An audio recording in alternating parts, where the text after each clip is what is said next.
간밤에 트럼프 대통령이 북미 정상회담을 전격 취소하면서 북미가 다시 긴장 국면에 접어들었습니다.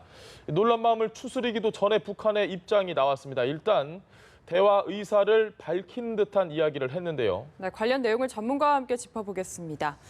박원곤 한동대 국제지역학 교수, 신범철 아산정책연구원 선임연구위원 나오셨습니다. 안녕하십니까? 네, 안녕하세요. 그렇습니까? 신 의원님이 전혀 예상하지 못한 상황을 지금 저희가 좀 맞닥뜨리고 있습니다. 북미 사이의 긴장감이 다시 고조가 되고 있는데 일단은 트럼프 대통령의 이야기를 저희가 먼저 좀 하나하나 짚어봐야 될 것 같습니다. 어제 뭐 취소한다는 이야기 외에도 감사한다는 이야기도 있었고 경고성 발언도 있었고 일단 어떻게 생각하시는지 먼저 정리로 부탁드립니다. 예, 먼저 예상을 못했다? 아닙니다. 예상하셨습니까? 우리 정의용 안보실장께서도 99%라고 했으니까 1%는 예상을 한 거죠. 왜냐하면 북한하고 협상을 진행함에 있어서 예. 돌발 변수들은 그간 늘 있어 왔고 이번 과정에서도 돌발 변수는 있을 거다 이렇게 예. 생각을 했습니다. 그중에 하나가 미국 측에서 먼저 나온 거죠. 취소라는 거로. 트럼프 대통령의 이야기를 보면 지금 현재 상황에 대한 트럼프 대통령의 인식이 잘 반영돼 있다고 생각합니다. 예. 그러니까 형식적으로는 정중하게 이야기를 했지만 지금 정상회담을 하는 것은 얻을 것이 없다는 판단에서 한 것 같습니다. 그것은 또 우리가 지금 상황을 지켜봐야 되는데 가장 중요한 것은 문재인 대통령과의 정상회담에서 트럼프 대통령은 핵심 메시지를 3가지를 줬다고 생각합니다. 예. 첫 번째는 북한이 요구하는 그런 체제 안전 보장 확실히 해주겠다. 그러니까 예전에 북한에 대한 체제 안전 보장은 북한을 공격하지 않겠다. 그런 예. 어떻게 보면 소극적 안전 보장이었습니다. 그런데 이번에는 북한 체제를 번영하게 해주겠다는 식으로 해서 적극적 안전 보장까지 이야기를 한 거죠. 그리고 두 번째 메시지는 북한이 요구하고 있는 단계적이고 동시적인 조치를 일부 수용할 의사를 밝혔습니다. 일부 단계를 수용할 수 있다는 얘기를 했죠. 예. 그리고 가장 중요한 certain condition, 특정한 조건들이 맞지 않으면 정상회담 안 할 수도 있다. 이제 이게 관건인데 이 부분은 존 볼튼 보좌관이 북한에서 그 비핵화 과정에서 핵물질과 핵무기를 먼저 빼내겠다 이거 같습니다. 예. 그러니까 북한이 원하는 건 다 들어줄 수 있는데 이 핵물질과 핵무기는 우리가 조기로 이렇게 빼어나겠다. 이것이 미국이 밝힌 어떻게 보면 최후 통첩인 거죠. 아마 정상회담 이전에 북한 측에 전달이 됐을 거라고 생각합니다. 예. 그런데 폼페이오 국무장관이 어제 이렇게 청문회를 나와서 하는 걸 예. 보면 그러니까 북중 정상회담 이후에 북한의 발언이 좀 바뀌었고 최근에는 정상회담 그 준비 과정에서 미국의 요청에 응답하지 않았다 이런 얘기를 한 거죠. 그러니까 트럼프 대통령의 입장에선 북한에게 메시지를 전달해 놨는데 답이 안 오고 있는 과정에서 최선희 외무상이 어떻게 보면은 말은 펜스 부통령을 비난한 거지만 예. 이런 협상 과정에서 북한이 어떻게 보면은 조금 주도권을 가지려고 그렇게 하는 것이 아니냐 그런 인식을 받았을 거라고 생각해요. 그래서 전격적으로 이제 정상회담은 취소했습니다. 하지만 또 여지는 남겨놓은 거죠. 그것은 뭐 이렇게 나한테 편지를 보내든가 연락을 마음이 하라. 바뀌면 예, 주저 하는데 말고. 그 부분은 어떻게 사실은 이제 미국과 북한 간의 물밑 협상은 지속되고 있을 거라고 생각합니다. 예. 거기에서 북한이 무슨 메시지를 받으라. 그러니까 핵무기와 핵물질을 먼저 내놓는 거는 동의를 해라. 이 이야기를 한다고 보는데요. 아무튼 그렇기 때문에 지금 당장에 뭐 6월 12일 정상회담은 어려울 가능성이 높다고 생각하지만 미국과 북한 간의 이러한 비핵화 협상이 깨졌냐? 깨진 건 아니라고 생각합니다. 이 부분의 기회를 잘 살리는 운영의 묘가 필요하다고 생각합니다. 알겠습니다. 어쨌든 표면적으로는 일단은 최선희 부상의 그 담화문을 이야기를 했는데 이 배경도 참 궁금하고요. 어떻게 내용 보셨습니까? 글쎄요, 뭐 예상을 좀 어느 정도 암시는 했었죠. 예. 지난번에 한미 정상회담 때 트럼프 대통령이 처음으로 그 6월 12일 날 예정된 그 미국 정상회담이 연기되거나 뭐 혹시 안 할 수도 있다 이제 그런 얘기를 했고 다만 그 후에 이제 싱가포르에 대해서는 다음 주 정도까지 얘기를 하겠다 했는데 뭐 사실 좀 급작스럽게 결정된 것은 사실입니다. 물론 한국 정부에도 통보가 되지 않았던 거고요. 그리고 미국 내에서도 지금 상당히 당황하는 기색이 있고 행정부 내에서도 뭐 이게 완전히 지금 의사소통이 잘 됐는지는 좀 의심이 가는 부분이 있습니다. 폼페이오 장관이 이제 오늘 그 상원 그 예산 청문회가 지금 열리는 자리에서 그걸 읽었는데 그 읽은 화면이 지금 뭐 우리가 볼 수 있습니다만 중간에 약간 한숨을 좀 쉬는 그런 것도 있고요. 그래서 좀 불편한 그런 기색이 조금 보이긴 했습니다. 근데 중요한 것은 지금 뭐 신범철 박사 얘기한 것처럼 저도 두 가지라고 생각하는데 직접적인 것은 최선희 그 외무성 부상이 얘기한 것, 특히 펜스 부통령에 대해서 직접적인 인신 공격성 얘기를 했고요. 예. 또 그만큼 중요한 것이 맨 뒤에 보면 결국은 핵과 해결의 대결로 나갈 수 있다라고 그렇게 얘기를 했습니다. 예. 이제 그 부분이 가장 직접적인 원인이다 생각하고 보다 근본적인 원인은 역시 비핵화에 대한 여전히 미국과 북한의 차이가 크다. 비핵화 정의에 대한 차이도 크고 그리고 또 비핵화의 이행 방법에 대해서도 여전히 격차가 있다라는 거죠. 그래서 아마 그 두 가지가 핵심 이유다라고 생각을 합니다. 알겠습니다. 트럼프 대통령이 이 북미 정상회담을 취소한다라는 이야기를 하는 그날 북한에서는 풍계리 핵실험장 폭파가 기자들 앞에서 공개가 되고 있었습니다. 이참 북한 입장에서 좀 머쓱해진 상황이 아닌가 싶은데 어떻게 보십니까? 어떻게 보면 협상의 달인이 그간 북한이라고 생각했는데 예. 역시 트럼프 대통령이 협상의 달인인 것 같습니다. 어떻게 보면 풍계리가 북한 입장에서는 비핵화의 선행 조치다. 예. 이렇게 얘기하면서 외신 기자단, 우리 기자단까지 초청해서 크게 홍보를 할 계획을 가지고 있었던 것 같아요. 예. 그런데 트럼프 대통령의 정상회담 취소로 완전히 묻혀버린 거죠.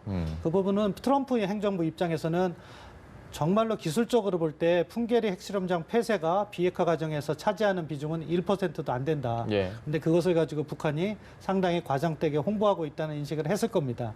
그렇기 때문에 그 부분도 트럼프 대통령이 어떻게 보면 예상보다 조기에 이렇게 정상회담 취소를 발표하는 한 원인이라고 생각합니다. 예. 다시 이제 풍계리 핵실험장 문제로 돌아가 보면 풍계리 핵실험장을 폐쇄하는 조치가 의미가 있느냐? 의미는 있다고 생각합니다. 예. 그렇지만 그 의미가 정말로 북한이 비핵화에 대한 강한 의지를 갖다가 약속한 것이냐?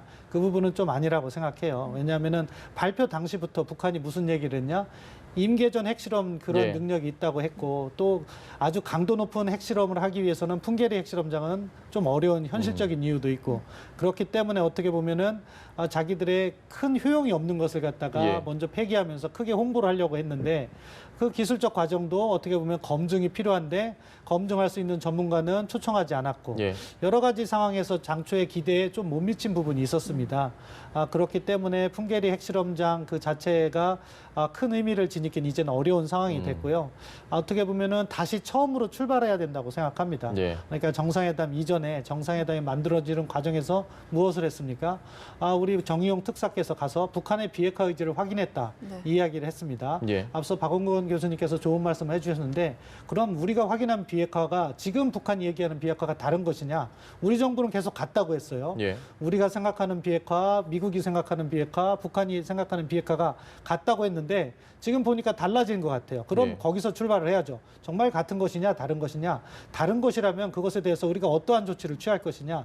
이런 것들이 정책적으로 전개가 돼야 될 시점이라고 생각합니다. 알겠습니다. 풍계리 핵실험장 폭파, 폐쇄, 폐기 이에 대해서 잠시 뒤에 다시 한번 얘기를 하도록 하고 지금 일단은 트럼프 대통령이 자 주저 말고 나한테 연락을 달라라고 했는데 북한에서 바로 연락이 갔습니다. 그러니까 뭐 전화를 한 건 아니고 김계관 부상 명의로 쓴 글을 보면 좀 글쎄요 표현을 어떻게 해야 될지 모르겠지만 잠깐 있어봐 일단 대화할 여지가 좀 있지 않을까라는 느낌이 들기도 해요. 어떻게 보십니까?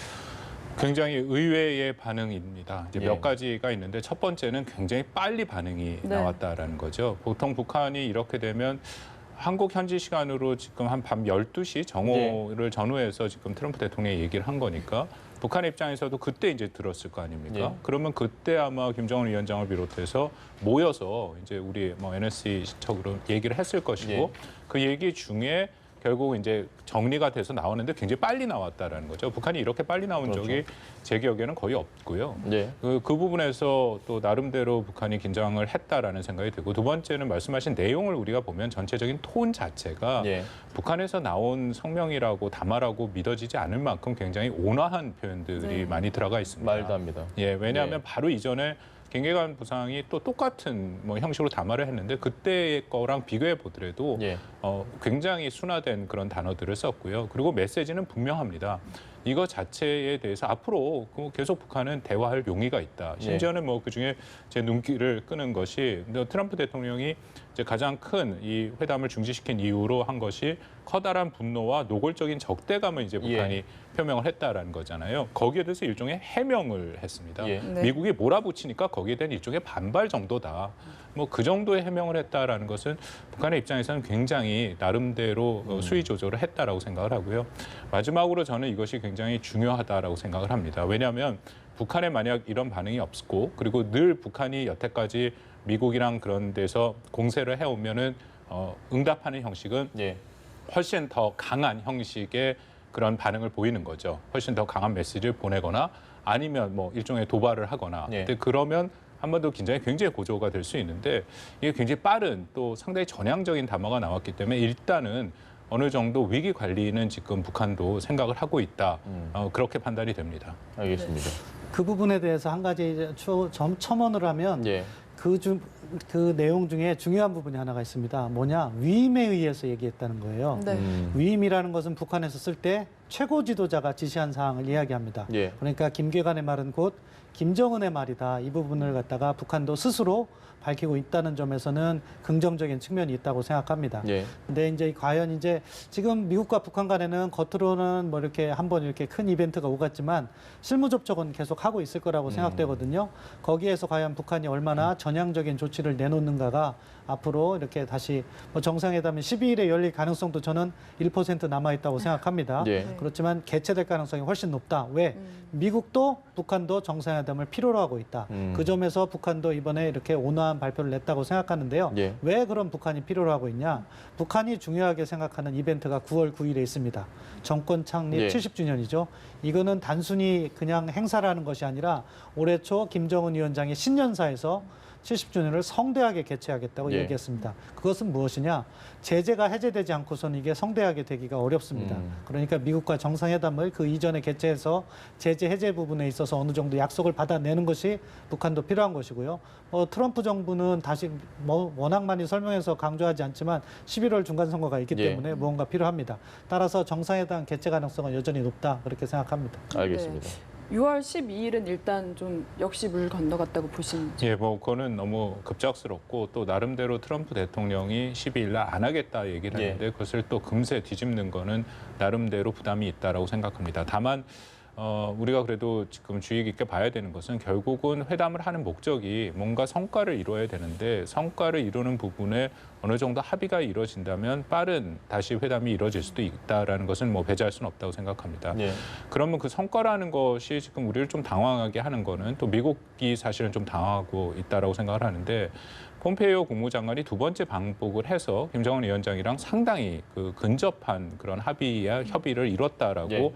바로 며칠 전에 하원 지금 예산 청문회가 있는데 거기서 좀 자세하게 얘기를 했습니다. 네. 그래서 미국이 원하는 비핵화에 대해서 또 그 특정한 비핵화 조치에 대해서까지도 김정은 위원장한테 충분히 얘기를 했고 김정은 위원장이 이해한다. 뭐 그걸 합의를 했다는 표현은 아닌데 충분히 이제 알아들었다라는 얘기는 했고요. 거기에 또 더불어서 북한이 원하는 그런 반대급부도 이제 명확히 세 가지를 얘기를 했다는 거 아닙니까? 경제적인 보상, 체제 안전 보상, 그리고 평화협정. 거기까지도 얘기가 됐다라는 거거든요. 그러면 상당히 많이 근접을 했는데 결국은 무슨 이유에서든지 16일 날 갑자기 이제 북한이 틀기 시작하고 그리고 그 기간 동안 16일 이후에도 그 미국이 기존에 이제 소통 채널이 있으니까 북한이랑 뭔가 얘기를 하려고 했는데 북한이 그것을 받지 않았다라는 거죠. 네. 그래서 뭐 한미 정상회담 하기 전에 트럼프 대통령이 우리 문재인 대통령한테 전화를 해서 도대체 북한이 왜 이러는가 뭐 알고 있는 게 있느냐 하고 서로 정보를 공유했고 근데 그 과정이 계속되다 보니까 트럼프 대통령 입장에서는 이렇게 해서는 이번 12일 날에 어떤 의미 있는 합의를 도출하기가 굉장히 힘들다라는 그런 판단이 섰다라고 생각을 합니다. 그래서 네. 다시 이제 만약에 된다면 이 부분에 대해서 아까 우리 신 박사랑도 같이 얘기한 것처럼 한국, 미국, 북한이 생각하는 비핵화가 과연 동일한 것인가? 예. 거기서부터 다시 출발을 해야 된다라고 생각합니다. 왜냐하면 풍계리에 이번에 폭발을 하면서도 그쪽에서 나온 것이 이게 핵 군축이라는 얘기를 또 썼거든요. 예. 핵 군축의 첫 걸음이다. 근데 그 얘기는 결국 북한이 늘 말하는 조선반도 비핵화 얘기를 계속 하고 있다라는 겁니다. 네. 그렇게 되면은 여전히 좀 힘들어지죠. 그래서 아마 그 부분부터 다시 정리가 필요하다고 생각합니다. 알겠습니다. 트럼프 대통령과 김정은 위원장의 이 주고받는 공을 서로 떠넘겼다 다시 돌려받았다 한마디 한마디 할 때 저희는 사실 기싸움이다 이런 얘기를 좀 많이 했는데 지금 상황을 보면 그 단순 기싸움이라고만 표현을 하기 힘들 것 같습니다. 우리 입장이 이제 좀 오늘 문재인 대통령이 NSC를 소집했을 때 표정만 봐도 상당히 굳어 있더라고요. 우리 입장이 아주 지금 곤란해진 게 아니냐 이런 이야기들이 많이 있는데 어떻게 보십니까? 사실은 뭐 우리 정부의 입장이 곤란해질 수밖에 없는 상황이죠. 어떻게 보면 이 모든 것이 우리 정부의 평창 평화구상으로 시작돼서 평창올림픽에 북한을 부르고 예. 설득해서 미북 대화를 연결시킨다. 지금까지는 어느 정도 잘 굴러온 것 같았는데 그 안에서 어떻게 보면 빈 공간이 많았던 것이고 그 빈 공간으로 인해서 문제가 발생했다고 보는데요. 예. 그런데 좀 여유를 가질 필요가 있다고 생각합니다. 이 협상이 진행이 안 되면 우리만 곤란합니까? 아닙니다. 북한도 곤란해지는 거고 미국도 곤란해지는 거예요. 따라서 좀 더 담담하게 대담하게 이렇게 임해야 된다고 생각하고요. 아까 말씀하신 것처럼 그럼 우리가 과거에 잘못 짚은 것이 있었던가 그 빈 공간은 무엇인가 그걸 찾는 게 첫 번째인데 과연 북한이 말한 비핵화가 정말로 우리가 생각하는 비핵화냐 다시 한번 짚어보고 예. 그것을 갖다가 우리가 수용할 것이냐 수용하지 못할 것이냐 정리를 하고 그럼 이 상황에서 우리의 국익은 무엇인가 제가 이 중재라는 표현을 여러 군데에서 계속해서 비판을 해왔는데 예. 우리는 당사자입니다. 이 중재자 역할을 하다 보면 당사자로서의 당사자의 국익을 주장하기가 어려운 부분이 있어요.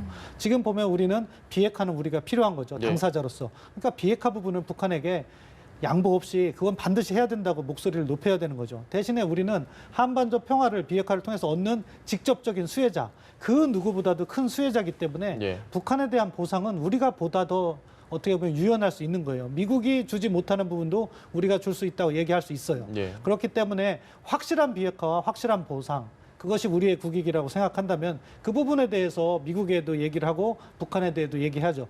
그리고 북한이 어떻게 보면은 지금 한미 동맹을 약간 갈라치기, 예. 나누려고 할 수도 있습니다. 따라서 지금 비핵화에 진전이 없는데 남북관계 진전하자고 할 땐 우리가 다원하게 노라고 얘기를 해야 됩니다. 비핵화를 해야지 근본적인 안정이 이루어지기 때문에 그 다음에 진전시키겠다. 저는 그러한 정책을 지금 다시 정비할 때라고 생각합니다. 알겠습니다. 박 교수님도 우리 정부에 바라는 점 뭐 지금 말씀해 주시죠. 핵심으로 들어간 것 같은데요. 결국은 이제 체제 안전 보장안을 얘기 안 할 수가 없다라고 생각을 합니다. 예. 북한이 이제 끊임없이 얘기하는 것이 체제 안전 보장안이고 이번에 리비아 모델에 대해서도 북한이 거의 경기 어린 반응을 보인 것이 이게 굉장히 좀 잘못된 인식이라고 생각하는데 리비아 모델이 결국은 체제 특히 지도자의 비참한 죽음이다. 그거를 약간 등식화시켜서 북한에는 인식을 하고 있는 것 같아요. 근데 뭐 우리가 알다시피 리비아 모델, 뭐 미국이 추진했던 리비아 모델이 바로 카다피의 죽음이랑 연결되는 건 아니거든요. 예.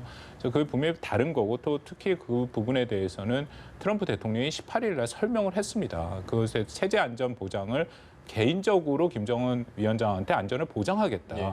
그게 자기는 리비아 모델이 북한과는 다르다라는 게 그 의미다라고까지 설명을 했는데 여전히 북한은 그 후에도 최선희 부상도 결국 리비아 모델을 다시 비판을 했고요. 그러니까 핵심은 체제 안전 보장인데 체제 안전 보장에 대해서는 북한이 늘 전통적으로 세 개를 얘기했습니다. 하나는 미북 간의 국교 수교고요. 두 번째는 이제 경제에 대한 어떤 지원, 그리고 세 번째가 제일 핵심인데 군사 조치로서의 평화 협정이거든요. 예. 그래서 이번에도 북한이 16일 날 문제 제기한 맥스 썬더라는 것이 결국 연합훈련이고 전략 자산이 전개되는 문제거든요.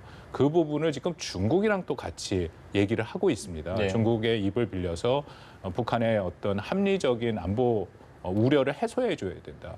그러니까 결국은 체제 안전 보장의 군사적인 조치인데 이 부분은 또 우리가 한미 동맹에 문제가 있고 더군다나 북한이 마지막으로 비핵화할 때까지 우리한테 제공되는 억제력을 약화시킬 수는 없지 않습니까? 예. 그러니까 그 부분에 대한 조정이 어느 정도는 한미 간에 가장 먼저 협의를 해야 되고 합의를 해야 되고 그 부분에 대해서 북한이 과연 그러면 북한이 생각하는 체제 안전 보장 말씀드린 군사적인 거 정확하게 뭐냐? 그걸 놓고 한번 또 얘기를 해야 결국 그것이 저는 핵심이다라고 생각을 합니다. 알겠습니다. 북미 미북 정상회담 취소로 자칫 이 이슈가 지금 조금 뒤로 밀렸습니다. 아주 중요한 풍계리 핵실험장 폭파.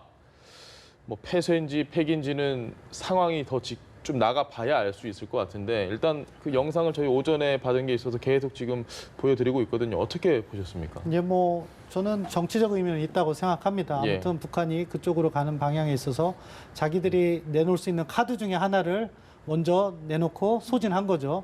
근데 이제 그 부분에 있어서 그럼 정말로 그 비핵화 부분에 있어서 얼마나 큰 의미를 갖느냐 예. 그 부분을 본다면은 일단 검증 절차가 생략되기 때문에 아쉽고요. 네. 예. 기술적으로 보면은 완전히 갱도까지 다 폭파할 것인 거냐, 폭파한 것이냐, 예. 그것은 의문을 갖는 부분이 있습니다. 입구만 폭파한 것이 아니냐 하는 문제를 제기하시는 분도 있고, 또는 잠시만 이것은 저희가 통일부를 지금 화면을 지금 좀 띄워드리고 보이고 있는데 브리핑을 하고 있거든요. 일단 나중에 저희가 목소리를 좀 백혜련 대변인 이야기는 나중에 들어보고 일단 저희는 하던 얘기 좀 예. 계속 하시죠. 기술적으로는 완전한 폭파이냐 아니냐, 입구만 단순히 폭파한 것이라면은 옆으로 다시 갱도를 만들면은 다시 예. 사용할 수도 있는 거거든요. 그래서 그 안에 정말로 이것을 정말로 폐기하기 위해서는 관련한 절차를 다 거칠 것인지, 그렇기 때문에 기술적으로도 검증이 필요했는데 검증은 없이 홍보용으로 사용했다는 예. 것. 그리고 그 과정에서 살며시 박원근 교수님께서 지적했듯이 핵군축 이야기를 한 것. 또 사실은 최선희 그 외무상이 펜스 부통령을 저희가 비난할 때도 통일부 말씀드린 예. 대로 잠시 연결해서 이 브리핑을 좀 들어보고 돌아오겠습니다. 라고 밝혔는데 하루 만에 좀 태도가 변한 것 같습니다. 어제 최선희 담화와 비교해서 어떤 네. 이유가 있을지 그 분석이랑요. 혹시 우리 정부 입장 있으시면 말씀 좀 부탁드립니다.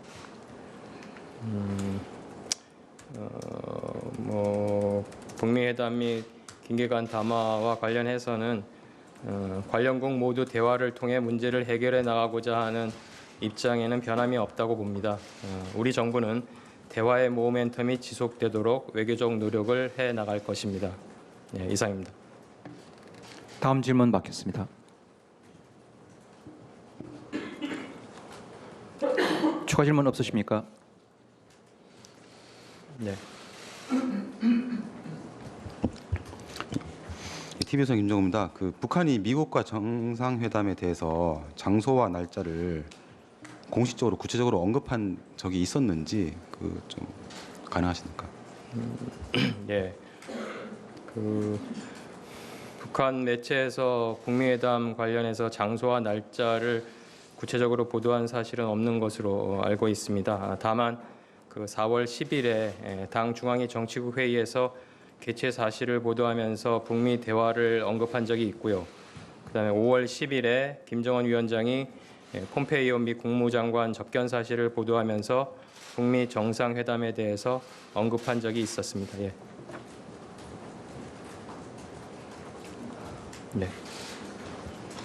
어제 그 풍계리 그 폭파가 이제 진행됐는데 그에 대해서 정부 입장이나 뭐 평가를 좀 부탁드리겠습니다.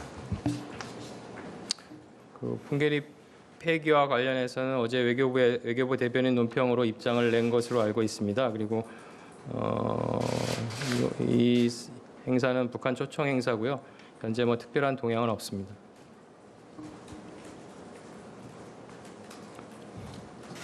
네. 네, 그리고 지금 현재 대북 교류 접촉 신고와 승인 그 건수하고 그리고 최근 민간인 방북 신청과 승인 좀 건수를 좀 설명 네. 부탁드리겠습니다. 그 문재인 정부 들어가지고 남북 주민 접촉 신고 수리는 오늘 현재 394건이 4건입니다. 방북 신청은 아직 없습니다. 예. 네. 민간인 방북 신청은 현 정부 들어서 전혀 없었습니까? 아니 거기 현 정부 들어서 없었다는 게 아니고 현재 처리되고 있는 방북 신청은 없습니다. 예. 그러니까 지금 방북해 있는 사람이 없다는 의미인가요? 아니면 신청 처리되는 게 없다는 건가요? 지금 처리 중인 건이 없습니다. 예.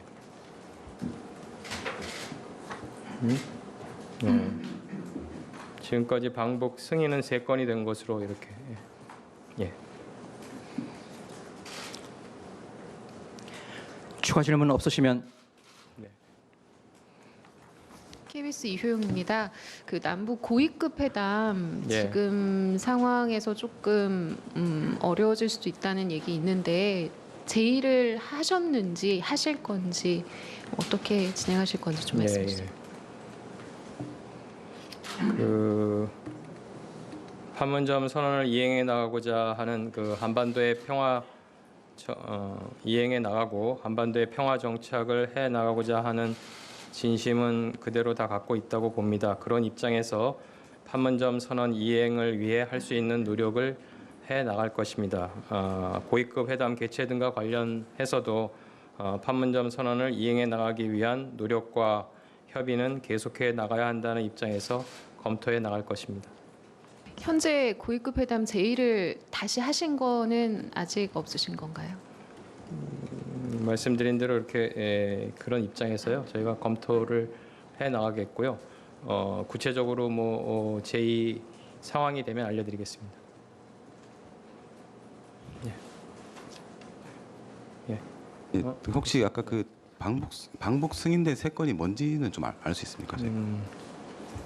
그거는 파악을 해드리겠습니다. 뭐 유진벨 재단 등 뭐 그런 관련 건들이 있는 것으로 알고 있습니다. 예.